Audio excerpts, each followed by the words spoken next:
Good morning class second बच्चों। आज है दिनांक 5 सितंबर और 5 सितंबर को हम मनाते हैं टीचर्स डे। तो आप सभी को हैप्पी टीचर्स डे।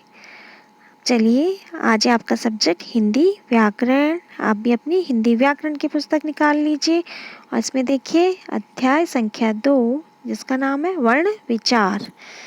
इस पाठ में हमने सबसे पहले वर्ण के बारे में जाना। वर्ण क्या है? वर्ण भाषा की सबसे छोटी इकाई है और जब हम इन वर्णों को एक निश्चित क्रम में लिखते हैं तो इनकी एक माला बनती जिसे हम वर्णमाला कहते हैं। फिर हमने वर्ण के भेद जाने। वर्ण के 2 भेद होते हैं, स्वर और व्यंजन।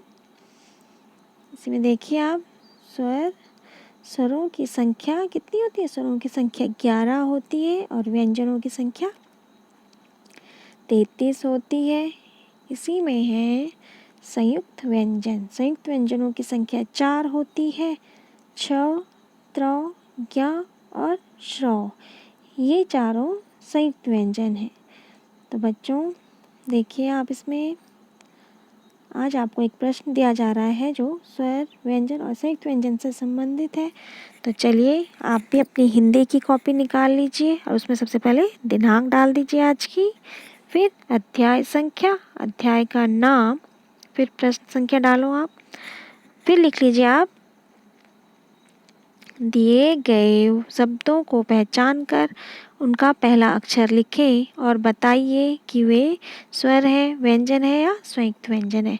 तो बच्चों आपको यहाँ पे कुछ शब्द दिए गए हैं जिन्हें आपने पहचानना है कि उनका पहला अक्षर क्या है और फिर वो आपको फिर उसी के सामने लिखना है कि वो स्वर है, व्यंजन है या संयुक्त व्यंजन है। तो देखिए आपको ये शब्द इस तरह से दिए गए हैं। पहला शब्द है त्रिशूल, फिर है आरती, फिर पतंग, श्रमिक, मछली और ज्ञानी। इस तरह से ये आपको शब्द दिए गए हैं जिनमें आपने इनका पहला अक्षर पहचानना है। तो उदाहरण के तौर पे देखिए यहाँ पे मैंने लिखा है त्रिशूल का पहला अक्षर त्र और ये क्या है? यह एक संयुक्त व्यंजन है। तो बच्चों आप लोगों को भी इसी तरह ये दिए गए जो शब्द हैं इनका पहला अक्षर पहचानना है और वो यहाँ पे लिखने हैं, फिर उसके सामने लिखने हैं कि ये स्वर है, व्यंजन है या संयुक्त व्यंजन है।